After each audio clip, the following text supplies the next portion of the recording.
এত ছোট ছোট ডিম কেমনে খায় কোন তো? আমার তো এই ডিম দেখা মনেই চায় না। এই কথাটা শুধু আমার না, এই কথাটা আমার ভাবিজানের, আমার বোনের, আবার আমার ভাইয়াদের। আজকে তাদের জন্য এই রেসিপিটা করব। আসসালামু আলাইকুম, সবাই কেমন আছেন? আশা করি সবাই আল্লাহর রহমতে ভালো আছেন। প্রথমেই এখানে আমি নিয়েছি বাদাম, নিয়েছি 4-5টা কাঁচামরিচ, এরপরে দিয়ে দিচ্ছি 1 মুঠো পরিমাণ কিশমিশ। সব কয়টা উপকরণ খুব ভালোভাবে বেটে নিব। আর শিলপাটা বাটতে না চাইলে আপনারা চাইলে ব্লেন্ডারও ব্লেন্ড করে নিতে পারেন। যারা এই ভিন্ন ধরনের ডিম খেতে ভয় পান তাদের জন্য মজার একটা রেসিপি নিয়ে আসছি, যাতে করে তাদের মনের সম্পূর্ণ দুশ্চিন্তা, ভুল ভ্রান্তি সবকিছু চলে যায়। এগুলো হচ্ছে কোয়েল পাখির ডিম। আজকে কোয়েল পাখির ডিমটাকে আমি একদম ভিন্নভাবে মজা করে রান্না করার চেষ্টা করতেছি, যাতে করে বাসায় সবার খেতে ইচ্ছে করে। সমস্যা হচ্ছে সবসময় মুরগি আর হাঁসের ডিম খেতে খেতে আমরা কিন্তু এই কোয়েল পাখির ডিমটা অনেকে খেতেই চাই না। আর এই ডিমটাতে নাকি প্রচুর পরিমাণ পুষ্টি থাকে। আর এত এত পুষ্টির কথা যখন শুনেছি তখনই আমার মনে হইলো এই ডিমটাকে যদি একটু সুন্দর করে রান্না করে নিই তাহলে মনে হয় খারাপ হয় না। তো এর আগেও আমি অনেক আগে এই কোয়েল পাখির ডিমটাকে খুব ঝাল ঝাল করে রান্না করছিলাম, সেটাও কিন্তু বাসায় সবাই পছন্দ করছে। আর আমার বোন খায় না, সেও কিন্তু খাইছে। এরপরে ভাইয়ারাও খেতে চায় না, তারাও মোটামুটি খাইছে। তো কয়েকদিন থেকে ঘরে এই ডিমগুলো পড়ে আছে, কিন্তু কেউ খেতেই চাচ্ছে না। আর এমনিতে কারো পছন্দ না খাওয়া, এই জন্যই কিন্তু আমি ভাবলাম আজকে এটা দিয়ে কিছু একটা করে ফেলি। মজার ব্যাপার হচ্ছে একটা সময় যে মেয়েটা রান্না বান্না কিছুই পারে না, সেই মেয়েটাকে এখন অনেকেই বলে তুমি কিছু একটা রেসিপি করো তাহলে খাওয়া হয়ে যাবে। আর এই কথাটা যখন শুনি তখন মনে হয় আল্লাহ, আমি কত গুণে গুণবতী হয়ে যাচ্ছি দিন দিন। সবাই আমার জন্য দোয়া করেন, বুঝছেন? আচ্ছা, যাই হোক, এখন আমরা বাদাম কিশমিশ সব কিছু বাটাবাটি শেষ। এরপরে এখানে আমি একটু পেঁয়াজটাকে বেটে নিলাম। আর আজকে বাসায় একটু সমস্যা ছিল বিদ্যুতের, এই জন্য আমি ব্লেন্ডারে কিছুই করি নাই। এই শিলপাটা দিয়ে বাটাবাটি করলে দেখতে একটু ভালো লাগে, আর সেই সাথে খাবারের স্বাদও একটু বেড়ে যায়। এটা আমার মায়ের কথা, আর আমার কাছে এখন তাই মনে হচ্ছে।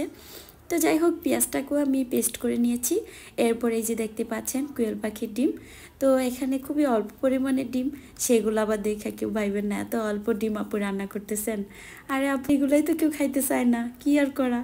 এই অল্পের মধ্যেই বরকত আছে, আল্লাহর রহমত আছে। আর সব সময় আল্লাহ যা যখন রেখেছেন রিজিকে, আলহামদুলিল্লাহ, শুক্রিয়া আলহামদুলিল্লাহ। তো যাই হোক, এখন আমরা তেল দিয়ে দিলাম, আর তেলটা গরম করে ডিমগুলাকে একটু ভেজে নিচ্ছি। আর ডিমগুলো একটু বাদামি কালার যখন হয়ে আসবে তখনই কিন্তু আমরা বাকি কাজগুলো করে নেব। তো এই তো ডিমগুলো ভাজা হয়ে গেছে, এখন আমি একটু উঠিয়ে নিচ্ছি। আর ডিম কিন্তু পুরো ভাসা তেলের মধ্যে ভাজতে যাবেন না, বেশি তেলে ভাজতে গেলে কিন্তু একদম ফুটে ফাটে নিজের শরীরে চলে আসতে পারে। এই জন্য আমি খুবই তেলটা বেশি দিয়েও ভয় পাইছিলাম, পরে ঢাকনা দিয়ে ঢেকে ঢেকে ডিমটাকে ভেজে নিয়েছি।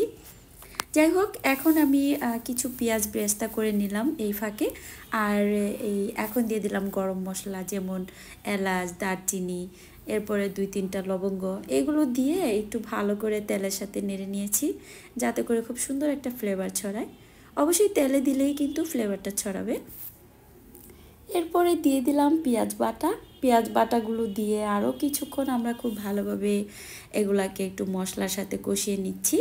আর এখন দিয়ে দিলাম আদা বাটা, রসুন বাটা 1 চামচ পরিমাণ করে। এখন দিয়ে দিলাম জিরা বাটা, জিরাটাও শিলপাটায় বেটে নেওয়া হয়েছিল, আগেরই ছিল।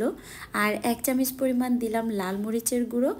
এই মরিচটা দিলে হবে কি, খুব সুন্দর একটা কালার আসবে। এখানে আমরা কোনো প্রকার হলুদ দিব না। এরপরে আমরা এখানে দিব হচ্ছে একটু পানি। এই পানিটা দিয়ে মশলাটা খুব ভালোভাবে কষিয়ে নিব, যাতে করে মশলার যে একটা কাঁচা গন্ধ এটা দূর হয়ে যায়। এখন দিয়ে দিচ্ছি কিশমিশ বাটা আর হচ্ছে কাঁচামরিচ বাটা। তো এগুলো আমরা এই মশলার সাথে খুব ভালোভাবে কষিয়ে নিব। মশলা কষালেই কিন্তু গন্ধটা চলে যায়, এতে করে কিন্তু খাবারের টেস্ট খুব ভালো আসে। আর যদি মশলাটা খুব ভালোভাবে কষানো না হয়, সেক্ষেত্রে কিন্তু পরবর্তীতে আপনার তরকারিতে একটা কাঁচা গন্ধ আসবে। আর যেহেতু মশলাটা এখন কষানো বেশ হয়ে গিয়েছে, ঠিক এই সময়তেই আমরা দিয়ে দিব এখানে বাদাম পেস্ট করা। তো বাদামের পেস্ট দিয়ে কিছুক্ষণ ভালোভাবে কষিয়ে নিব এই মশলাটার সাথেই, এতে করে বাদামেরও যে একটা খুব সুন্দর একটা গ্রান বের হবে। আর এখন আমরা দিয়ে দিচ্ছি এখানে জাল করে রাখা দুধ। এই দুধটা দিলে কিন্তু বেশ টেস্টি হবে। এখন কথা হচ্ছে আমি আজকে রান্না করতেছি কি, আমার রান্নার কথা ছিল এখানে আমি ডিমের কুরমা রান্না করব, তো সেটা তো আর হইলো না। আমি এই ডিমটা যেহেতু কেউ খাইতেই চায় না, এই জন্য আমি এটা কুরমার ভাবে রাখবো না, আমি একদম শুকিয়ে ফেলবো।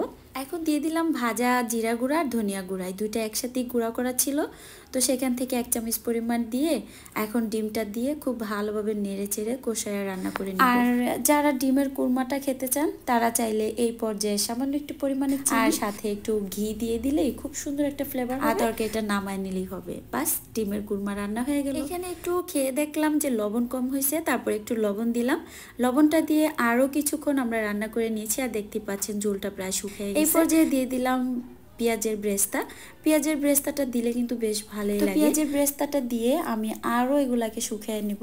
এই যে বললাম যে বাসায় কেউ কোয়েল পাখির ডিম খেতেই চায় না, এই জন্য ভাবলাম একটু ভিন্নভাবে কিভাবে রান্না করা যায়, তাই চেষ্টা করেছি। আর বাকিটুকু তো আপনারা দেখবেনই। এই তো দেখতেই পাচ্ছেন ঝোলটা একদম তেলটা উপরে ভেসে উঠেছে, আর মাশাআল্লাহ কালারটা যতটা সুন্দর, খেতেও কিন্তু আলহামদুলিল্লাহ খুব বেশি মজার ছিল। যারা এই ডিমগুলো খেতে চায় না তাদেরকে চাইলে পরোটা কিংবা গরম ভাত কিংবা পোলাওর সাথেও খেতে দিতে পারে। এত টেস্ট হয় যে বেশি স্বাদ হইলে পেটেও খাবার ঢুকে না, মনে হয় এমনটাই। আচ্ছা আপনাদের সাথেও কেমন কিছু হয়? আমাদের ঘরে কিন্তু সেটাই শুনলাম, এতটাই টেস্ট হয়েছে আলহামদুলিল্লাহ। তো এখন থেকে যারা কোয়েল পাখির ডিম খেতে চায় না তাদেরকে এভাবে রান্না করতে পারেন। আজকের মতো বিদায় নিব, আর হ্যাঁ ভিডিওটি শেয়ার করে